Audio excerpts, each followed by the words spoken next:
జై శ్రీరామ్. శ్రీమాత్రే నమః. శ్రీ గురుభ్యో నమః. 2024 సంవత్సరము జనవరి మాసంలో పక్ష ఫలాలు అంటే జనవరి 16వ తారీఖు నుంచి జనవరి 31వ తారీఖు 2024 సంవత్సరం ద్వాదశ రాశుల వాళ్ళకి ఎలా ఉండబోతున్నాయి, ఈ పక్షము ఎలా ఉండబోతుందన్న విషయాన్ని మనం తెలుసుకుందాం. అయితే ఈ పక్ష ఫలాలు తెలుసుకోవడానికి ముందుగా ఈ పక్షంలో గోచారం గ్రహస్థితులు ఎలా ఉన్నాయన్న విషయాన్ని కూడా మనం ఒకసారి తెలుసుకున్నాం. ఎందుకంటే వార ఫలాలు కావచ్చు, మాస ఫలాలు కావచ్చు, సంవత్సర ఫలితాలు కావచ్చు, పక్ష ఫలితాలు కావచ్చు, ఇవన్నీ కూడా మనకి నవగ్రహాలు ఒక్కొక్క రాశిలో ఉంటూ ప్రసాదించే ఫలితాలే. కాబట్టి ఈ వారం నవగ్రహ దేవతలు ఏ ఏ రాశుల్లో ఉంటూ ద్వాదశ రాశుల వాళ్ళకి ఎలాంటి ఫలితాలను కలగజేస్తున్నారు అన్న విషయాన్ని మనం తెలుసుకున్నాం. ప్రథమంగా మేషరాశిలో గురు భగవానుడు సంచారం చేస్తూ ఉన్నాడు. మరి కన్యా రాశిలో కేతు భగవానుడు సంచారం జరుగుతూ ఉంది. వృశ్చిక రాశిలో శుక్ర భగవానుడు ఉన్నాడు. గత 16వ తారీఖు నుంచి 18వ తారీఖు వరకు వృశ్చిక రాశిలో ఉన్న శుక్ర భగవానుడు 19వ తారీఖు నుంచి వృశ్చిక నుంచి ధనుసు రాశిలోకి మారబోతూ ఉన్నాడు. అలాగే ధనుసు రాశిలో కుజబుధుల సంచారం జరుగుతూ ఉంది. మకర రాశిలో సూర్యనారాయణమూర్తి రవి గ్రహం యొక్క సంచారం జరుగుతూ ఉంది. శనేశ్వరుడు కుంభరాశిలో సంచారం చేస్తూ ఉన్నాడు. రాహు భగవానుడు మీనరాశిలో సంచారం జరుగుతూ ఉంది. ఈ గోచర గ్రహస్థితుల రీత్యా ఈ పక్షంలో ద్వాదశ రాశుల వాళ్ళకి ఎలాంటి ఫలితాలు ఉన్నాయన్న విషయాన్ని మనం తెలుసుకుందాం. అయితే ఈ ఫలితాలు తెలుసుకోవడానికి ముందుగా ఈ పక్షంలో ఒక విశేష అంశం ఉంది. అదేంటో మనం మొదటగా తెలుసుకునే ప్రయత్నం చేద్దాం.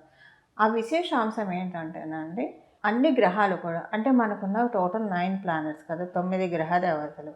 ఈ 9 గ్రహ దేవతల్లో 6 గ్రహ దేవతలు ఒకటే లైన్లో ఉన్నారు. ఆ లైన్ ఏంటో మనం చూద్దాం. ధనుసు రాశి మొదలుకొని మీనరాశి వరకు కూడా గ్రహాలు మొత్తం ఆకుపై ఉన్నాయి. అంటే ఇది ఒక రకంగా మనకి గ్రహమాలిక యోగంగా కూడా మనం వ్యవహరిస్తాం దీన్ని.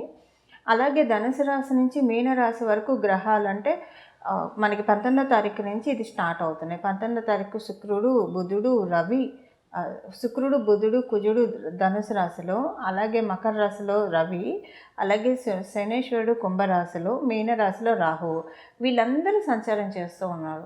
అయితే దీని ఇంపాక్ట్ ఏంటి? ధనుసు రాశి మొదలుకొని మీనరాశి వరకు కూడా గ్రహాలు ఉండడం అనేది చాలా మంచిది. ఎందుకంటే ఇది నవమ స్థానం. న్యాచురల్గా మనం చూసుకుంటే కనుక ధనుసు రాశి నవమ రాశి, అలాగే మీనరాశి 12వ స్థానం అయింది.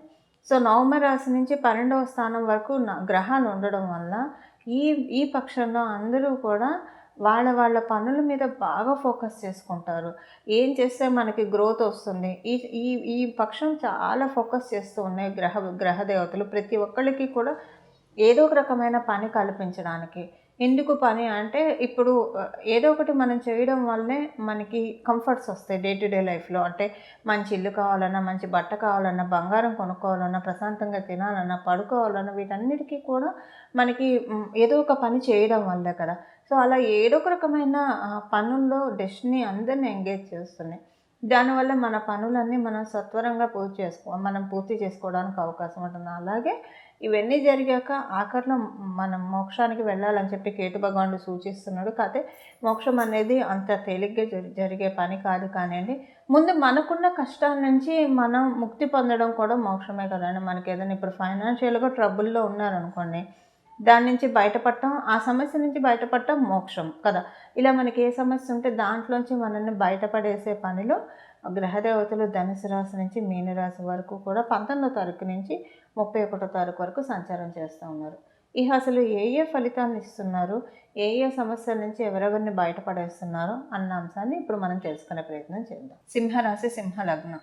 సింహలగ్నంలో పుట్టిన వాళ్ళకి మీకు పంచమ స్థానంలోనే చాలా బాగా మంచి సంచారం జరుగుతుంది. మీకు పంచమ స్థానం, నవమ స్థానం, మేషరాశి నుంచి నవమ స్థానం మీకు పంచమ స్థానం అయింది. చాలా చక్కటి శుభాంశాలు చోటు చేసుకుంటూ ఉన్నాయి. మీ సంతానానికి చాలా మంచి శుభ సమయము. మీకు ఆలోచనలు, చాలా మంచి ఆలోచనలు వస్తాయి. నేచర్ నుంచి అన్నీ డౌన్లోడ్ అయినట్టు కొన్ని మంచి ఆలోచనలు వస్తాయి. కూర్చున్న వాళ్ళు కూర్చున్నట్లు కొన్ని మంచి ఆలోచనలు వచ్చి కొన్ని మంచి నిర్ణయాలు తీసుకునే అవకాశము ఈ పక్షంలో మీ రాశి మరియు మీ లగ్నంలో పుట్టిన వాళ్ళందరికీ కూడా కనిపిస్తూ ఉంది. అలాగే మీరు ఏదైనా స్కాలర్షిప్స్ విద్యార్థినులు అయితే కనుక మంచి స్కాలర్షిప్స్ రావడానికి, అంటే ఆ స్కాలర్షిప్స్కి సంబంధించింది ఏదైనా ఎగ్జామ్స్ అలాంటివి ఏమైనా ఉంటే వాటికి ప్రయత్నించడానికి మెరిట్ రావడానికి అవకాశం చక్కగా ఉంది. అంటే ఈ పక్షం అని కాకపోయినా వచ్చే 4-5 నెలల్లో అయినా సరే ఈ పక్షంలో మీరు కనుక ఎక్కువగా కాన్సన్ట్రేటెడ్గా చదువుకుంటే కనుక మెరిట్ రావడానికి చాలా అవకాశం ఉంది. ఎప్పుడు చదవాలి? ఈ పక్షం ఇంకా అనుకూలంగా ఉంది కాబట్టి ఈ పక్షం నుంచి కొంచెం సీరియస్నెస్ స్టడీస్లో ప్రారంభిస్తే కనుక అది అనుకూలం అవుతుంది. అలాగే ఒక విద్యార్థినులు అనే కాదు, మీరు వయసులో అంటే ఆ చదువు లెవెల్ దాటిపోయాం అంటే అకాడమిక్ స్టడీస్ ఇప్పుడు మాకు లేవన్నా సరే ఏదో ఒక సబ్జెక్ట్ మీద ఇంట్రెస్ట్ ఉంటుంది కదా, ఆ సబ్జెక్ట్ని స్టడీ చేయడానికి ప్రయత్నించండి, చాలా బాగా ఉంటుంది. లేదా మీరు ఉద్యోగస్తులు అయితే కనుక మీరు ఉద్యోగంలో ఇంకా ఏమేమి కోర్సులు నేర్చుకుంటే మీకు ఆదాయం పెరుగుతుంది, ఆ పరంగా మీరు ఆలోచించండి, ఆ పరంగా మీరు దృష్టి పెట్టండి. అవన్నీ కూడా మీరు రీచ్ అవ్వడానికి ఈ పక్షంలో అవకాశం చక్కగా ఉంది. ఎవరైనా అకల్ట్ సైన్సెస్లో బాగా ఎఫిషియన్సీ సాధించాలనుకున్న వాళ్ళకి ఈ పక్షం చాలా బాగా ఉంది. వీలైనంత వరకు స్టడీస్లో ఉంటే కనుక ఏదో ఒకటి చదువుతూ ఉంటే కనుక లెర్నింగ్ అదే కీవర్డ్ సింహరాశి సింహలగ్నంలో పుట్టిన వాళ్ళకి ఏదో ఒక సబ్జెక్ట్ మీద చదువుకునే అంటే నేర్చుకునే విషయంలో ప్రయత్నిస్తే కనుక చాలా బాగా ఉంటుంది. మంచి గుర్తింపు వస్తుంది, మంచి ఐడెంటిటీ వస్తుంది, చక్కటి రాణింపు ఇవన్నీ కూడా ఉంటాయి. ఏదైనా ఒక చక్కటి పురాణం చదవడం కూడా ఈ సమయంలో మిమ్మల్ని చాలా అదృష్టాన్ని తెచ్చిపెడుతుందని చెప్పడంలో ఏమాత్రం సందేహం లేదు. చూశారు కదండి, మీ రాశి మీ లగ్నంలో పుట్టిన వాళ్ళకి ఈ పక్షంలో వచ్చే ఫలితాలు. అయితే మనం పరిహారం చేసుకోవడానికి ప్రయత్నిద్దాం. ద్వాదశ రాశుల వాళ్ళందరికీ కూడా ఒకటే పరిహారం ఉంది ఈ పక్షంలో, అదేంటో మనం తెలుసుకుందాం. అసలు ఈ పరిహారము చెప్పడానికి కారణం ఏంటో కూడా నేను మీకు ఇప్పుడు చెప్తాను. శుక్ర భగవానుడు 19వ తారీఖు నుంచి ధనుసు రాశిలో ప్రవేశిస్తూ ఉన్నాడు. మరియు ఈ పక్షమంతా 31వ తారీఖు వరకు కూడా మనకి ధనుసు రాశిలోనే ఆయన ఉంటాడు. అయితే శుక్ర భగవానుడు ఈయన గురువే, దైత్య గురువు. అలాగే గురు భగవానుడు కూడా దేవతల గురువు రాశి అయిన ధనుసు రాశిలోకి శుక్ర భగవానుడు వస్తున్నాడు. సో దీనివల్ల ఏంటంటే ఈ వారం ఈ పక్షంలో ఒక ప్రాక్టికల్ రెమెడీ ఏంటంటేనండి, మీ ఇంట్లోని ఆడవాళ్ళ గురించి కావచ్చు, లేదా మీకు తెలిసిన సర్కిల్లో ఆడవాళ్ళతోటి కావచ్చు, లేదా మీ బయట సర్కిల్లో ఉన్న ఆడవాళ్ళు ఎవరైనా సరే వాళ్ళతోటి ప్రత్యక్షంగా పరోక్షంగా చాలా మర్యాదపూర్వకంగా, ఒకవేళ మీరు ఆడవాళ్ళు అయినా సరే మీ తోటి ఆడవాళ్ళతోటి చాలా మర్యాదపూర్వకంగా వ్యవహరించాల్సి ఉంటుంది. ఎందుకంటే ధనుసు రాశిలో శుక్ర భగవానుడి సంచారము మన ఫేట్ని డిసైడ్ చేస్తుంది. సంవత్సరంలో ఒక్కసారి ధనుసు రాశిలోకి శుక్ర భగవానుడు రావడం అన్నది జరుగుతూ ఉంటుంది. అక్కడ కుజబుధులు ఇద్దరూ కూడా ఈ రాశిలో ఉన్నారు. సంవత్సరంలో మనకి ఒక్కసారి శుక్ర భగవానుడు ఈ రాశిలో వస్తూ సంవత్సరం మొత్తం మన ఫైనాన్సెస్ కావచ్చు, మన హ్యాపీనెస్ కావచ్చు, మనకి ఇల్లు, వాహనము లేదా భూమి ఈ సౌఖ్యాన్ని మనకి డిసైడ్ చేస్తారు. ఒకవేళ ఎవరైనా ఆడవాళ్ళ గురించి ఎవరైనా మీతోటి వచ్చి తప్పుగా మాట్లాడినా, లేదా మీ ముందు వాళ్ళని విమర్శించినా, లేదా ఎగతాళి చేసినా, ఎద్దేవా చేసినా అస్సలు ఎంటర్టైన్ చేయకండి. ఒకవేళ మీరు కట్ చేయలేని పరిస్థితి, ఒకవేళ వాళ్ళు ఏమైనా అఫెండ్ అవుతారేమో అనుకుంటే సైలెంట్గా ఉండిపోండి. మీరు దానికి వెయిట్ ఇవ్వకండి. ఇది ప్రాక్టికల్ రెమెడీ. అన్ని వేళలా మనకి మంత్రాలు లేదా ఏదైనా పూజలు, హోమాలు ఇలానే ఉండవు. కొన్నిసార్లు ప్రాక్టికల్ రెమెడీస్ చాలా బాగా, అంటే మనం మంత్రాలు చదివినా, పూజలు చేసినా, హోమాలు చేసినా, ఇలాంటి చిన్నవి మనకి తెలియక చేసినా, సరదాగా కూడా కొన్నిసార్లు చేస్తాం. ఒకళ్ళ గురించి వాళ్ళ ఆప్షన్స్లో ఏదో సరదాగా మాట్లాడుకుంటూ ఉంటాం. అవన్నీ నేచర్ క్యాప్చర్ చేస్తూ ఉంటుంది.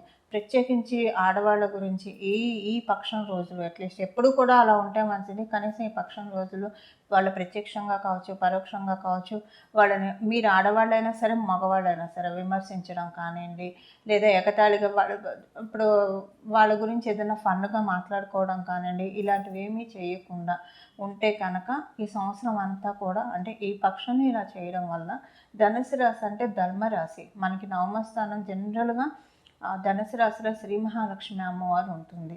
అమ్మవారికి ఇష్టమైన రాశి. అమ్మవారికి ఇష్టమైన పనులు ఏంటంటే ఒకళ్ళ గురించి విమర్శంగా మాట్లాడుకోవడం, పరుషంగా మాట్లాడుకోవడము, గొడవలు పడడము, ఒకళ్ళ ఎగతాళి చేయడము, లేదంటే ఒకళ్ళని తీసేసినట్టు మాట్లాడడం, ఒకళ్ళని చిన్న చూపు చూడటము, ఇవన్నీ కూడా శ్రీ మహాలక్ష్మి అమ్మవారికి ఇష్టం లేని పనులు. సో అమ్మవారు శుక్ర భగవానుడు అంటేనే అమ్మవారు.